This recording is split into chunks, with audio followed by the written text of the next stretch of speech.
QCM. Pour chaque question, une seule des 4 réponses proposées est exacte. Pour chaque question, indiquez la réponse choisie. Pour aucune justification n'est demandée. Chaque réponse correcte rapporte un point. Une réponse incorrecte multiplie ou une absence de réponse ne rapporte ni n'enlève de points. En fait, là, il s'agit d'un exercice du break qui est tombé en septembre dernier. Donc, une variable aléatoire x, une loi normale telle que la probabilité que x soit inférieur à 70, c'est égal à 0,5. Donc là, on a à faire une variable aléatoire qui est une loi normale. Donc, c'est forcément la représentation graphique de la fonction de densité. Ce serait une courbe en cloche, comme ça, là. Et la probabilité que x soit inférieur à 70, c'est égal à 0,5. Ben, ça veut dire quoi? C'est que ici, la probabilité que ce qui est à gauche de 70, donc ce qui est plus petit que 70, l'air qui est ici, ça fasse 0,5. Et donc ça veut dire quoi? Ça veut dire que ici, cette droite-là, x égale 70, donc ça veut dire que 70, c'est l'espérance, c'est la moyenne, c'est mu en fait. Alors, ensuite, la probabilité que x soit compris entre 64 et 76 fait environ 0,954, donc environ 0,95. Donc ça, c'est un résultat que vous devez connaître par cœur dans la dernière propriété qu'on a vue dans le cours. On a tracé ci-dessous la courbe représentative de la fonction de la densité de cette loi normale, dont on note respectivement mu et sigma, l'espérance et l'écart type. Donc la valeur de mu est, donc c'est ce que je viens de vous dire, vu que la probabilité de x soit inférieure à 70 c'est 0,5, bah forcément mu c'est 70, d'accord? C'est la moyenne. De toute manière, ça peut pas être un des autres résultats.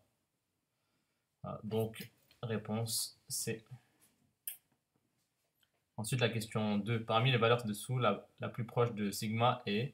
Donc là, on peut trouver rapidement. Normalement, on peut trouver rapidement, mais je vais vous expliquer en justifiant. Donc, on va utiliser ça. Donc, nous, ce qu'on sait, on sait que la probabilité que x soit compris entre 64 et 76, donc compris entre 64 et 76, c'est environ 0,95. Donc là, j'ai enlevé le 4, puisque dans le cours, je vous ai donné 0,95. C'est la même chose. Hein. Là, c'est arrondi au millième, là, c'est arrondi au centième. Donc là, ça représente 95%, d'accord, de l'air qui est sous la courbe.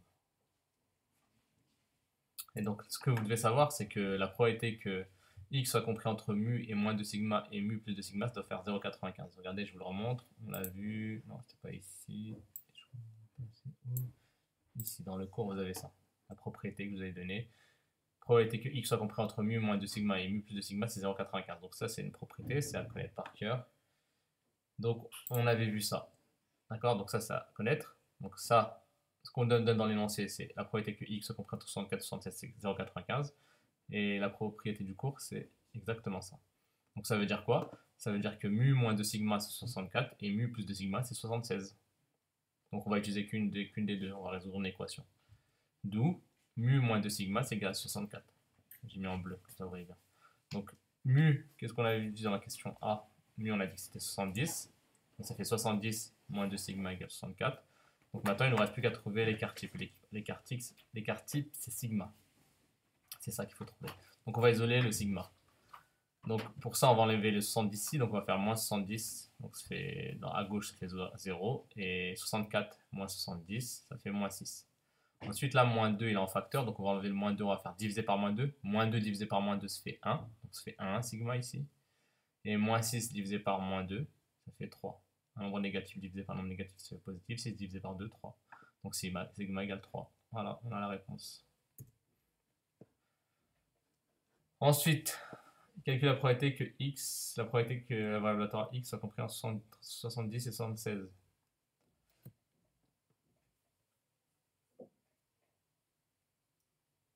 Donc entre 70 et 76. Là, on peut utiliser la calculatrice, mais là, il y a encore plus simple. Parce que là, regardez bien, entre 70 et 76. Donc, c'est-à-dire que, imaginez-vous que je trace une droite là, x égale 70. 70, c'est là. Donc, entre ce que je suis en train de tracer je peux le faire en fait. Voilà, ce qui est à droite de la droite que je viens de tracer, jusqu'à 76. D'accord? La variable aléatoire est compris entre x compris entre 70 et 76. Donc, entre cette droite-là que je viens de tracer et celle qui est déjà tracée 76. Or, qu'est-ce qu'on sait? On sait que cette droite-là, c'est x égale mu, c'est 70. Et on sait que la courbe admet un axe de symétrie, c'est-à-dire que la partie assurée qui est à droite ici en vert et la partie qui est assurée en vert qui est à gauche, elles sont égales. Et nous, ce qu'on vient de montrer dans la... On n'a pas besoin de le montrer, c'est déjà donné. C'est que entre 64, la probabilité que x soit compris entre 64 et 67, c'est 0,954. Donc ça veut dire que ce qui est à droite là, ça représente la moitié. Donc on fait 0,954 divisé par 2 et 0,954 divisé par 2, ça fait 0,454. D'accord?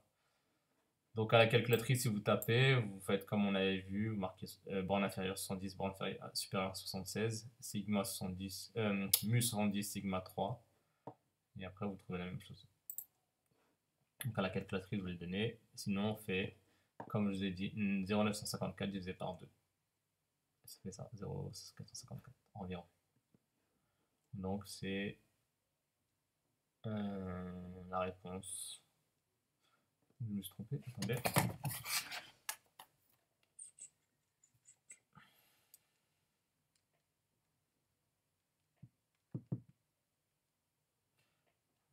Zéro. Je suis en train de faire le calcul, parce que j'ai voulu le faire de tête. Une erreur.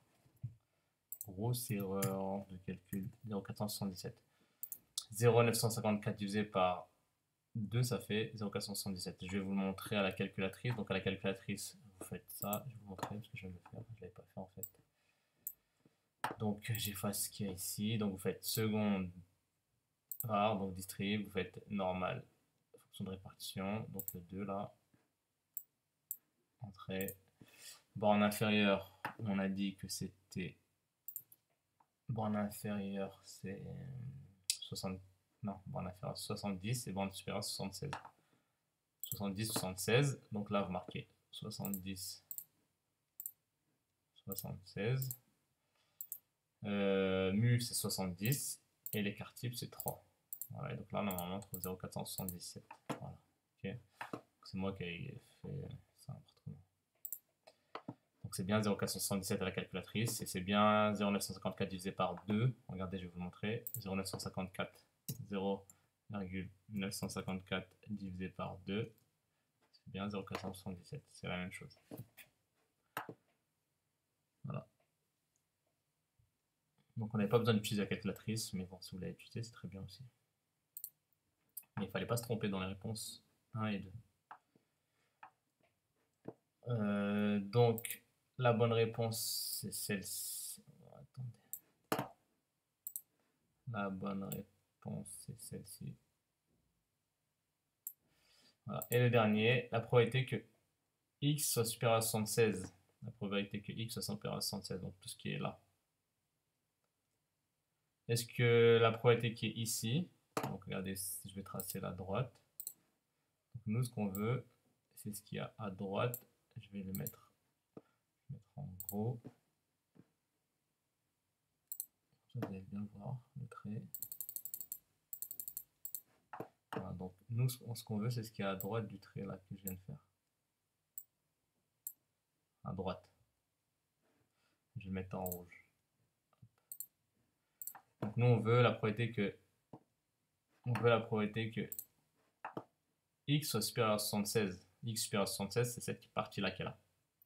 Donc est-ce que cette partie-là, est-ce que l'air qui est ici, elle est égale à la probabilité que x soit inférieur à 76? Est-ce que l'air qui est à droite, là, la petite partie blanche, est-ce qu'elle est égale à ce qu'il y a à gauche du trait rouge? Tout ça là, même la partie blanche là.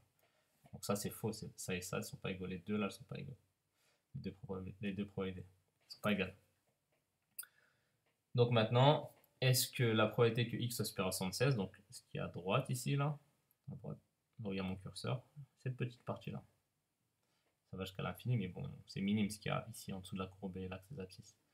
Est-ce que ça correspond à la probabilité que x soit supérieur à 64? Donc supérieur à 64, c'est à droite de 64, donc c'est tout ce qu'il y a assuré là.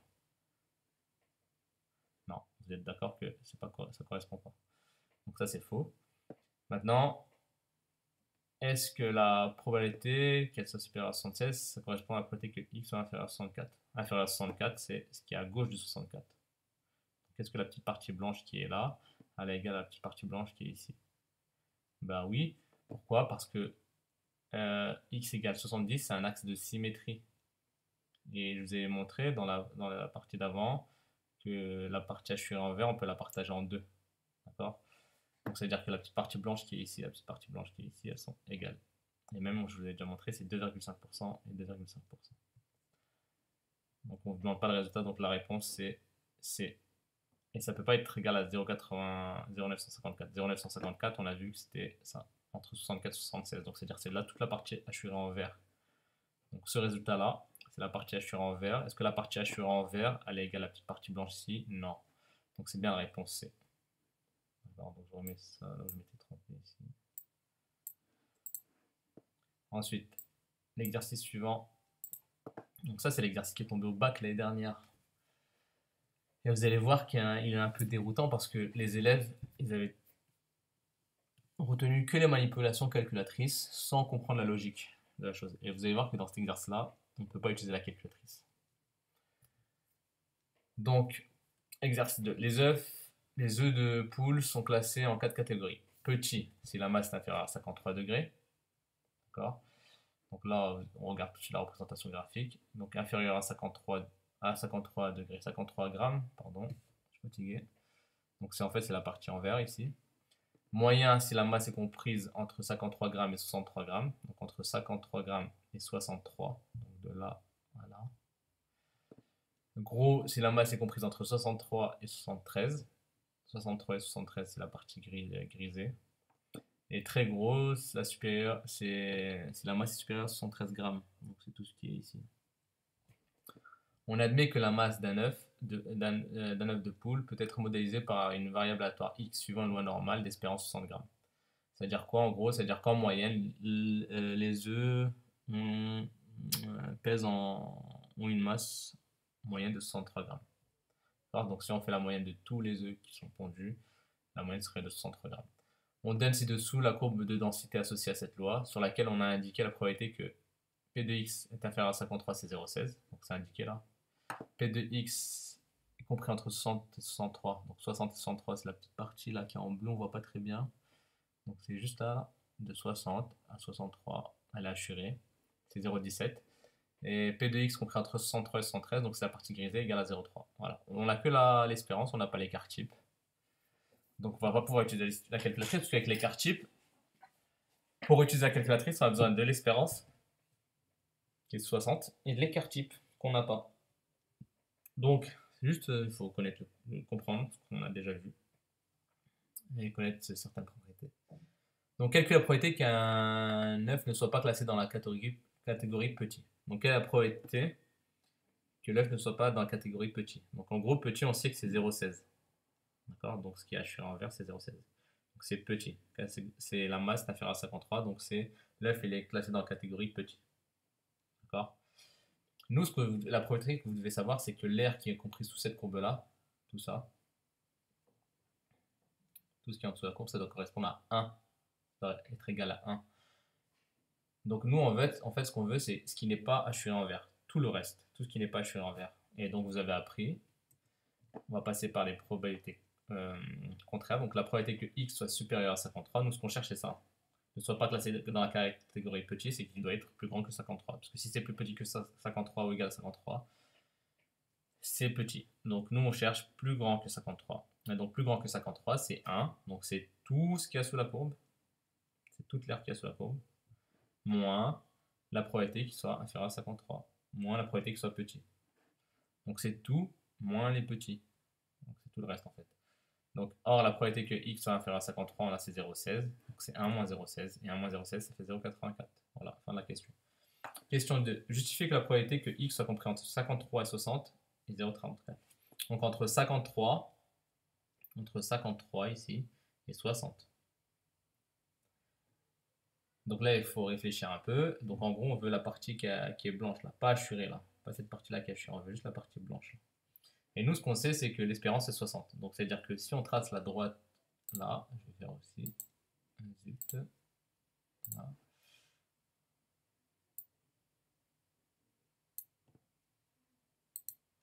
Je vais encore la faire. Je vais la grossir.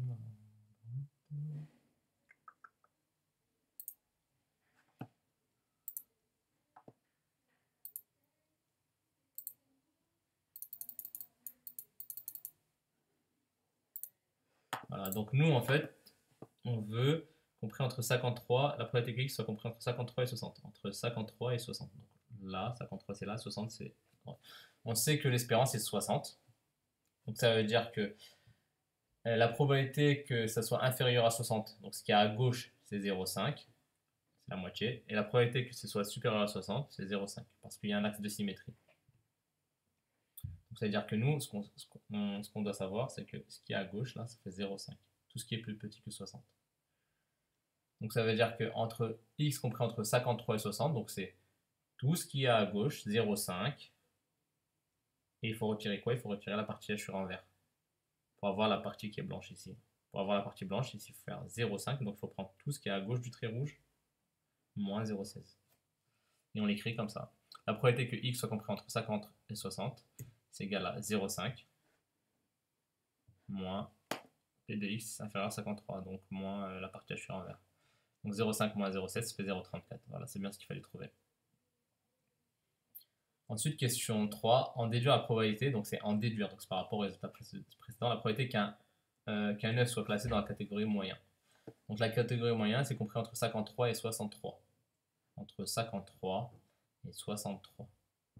Et nous, qu'est-ce qu'on vient de voir? On vient de voir qu'entre 53 et 60, c'est 0,34. Et entre 60 et 63, c'est 0,17. Donc la probabilité que x soit compris entre 53 et 63, parce que c'est moyen, il faut additionner la probabilité qui est en blanc ici, plus la partie cachée en bleu, ciel. D'accord? Donc entre 53 et 60, 53 et 60 c'est 0,34, et entre 60 et 63, c'est ce qui est donné dans l'énoncé, c'est 0,17. Voilà, donc ça fait 0,34 plus 0,17, ça fait 0,51. Voilà, fin de la question 3. Et la dernière question, calculer la probabilité qu'un 9 soit classé dans la catégorie très gros. Donc très gros, c'est supérieur à 73. Donc supérieur à 73, tout ce qui est ici. Donc tout ce qui est supérieur à 73, on n'a pas d'indication dans l'énoncé sur ça. Donc c'est très simple, on va passer par les événements contraires. Donc on va prendre le tout, 1, moins tout ce qui n'est pas ici là. Donc en gros, la partie grisée. Donc en gros, c'est 1 moins les petits, moins les gros, moins les moyens, moins les gros. Parce que nous, on veut les très gros. Donc les très gros, c'est tout, tout, et on retire les petits, les moyens, les gros. Et on restera pas, il restera les très gros. Donc la probabilité que x soit supérieur à 113, donc on prend tous les œufs, donc c'est 1, moins tous ceux qui ont une masse inférieure à 73. Et tous ceux qui sont inférieurs à 73, donc c'est la probabilité qu'il soit petit, 0,16, donc c'est la partie hachurée en vert. Ensuite, 0,51, c'est les moyens, donc c'est la partie en blanc plus la partie hachurée en bleu, c'est ce qu'on vient de calculer dans la question précédente. Plus les gros, et les gros c'est 0,3, c'est ce qui est la partie grisée. Donc si on prend tous les œufs, on enlève les petits, on enlève les moyens et on enlève les gros, il va rester quoi? Il va rester les très gros. Donc c'est 1 moins 0,97. Donc la probabilité qu'il soit très gros, elle est de 0,03. À la fin des exercices. Donc regardez bien cette correction si vous avez besoin de. Si vous avez une question, si vous n'avez pas compris, vous m'envoyez vos questions. On va s'arrêter là pour ces exercices-là. Et lundi ou mardi, on commencera le dernier chapitre.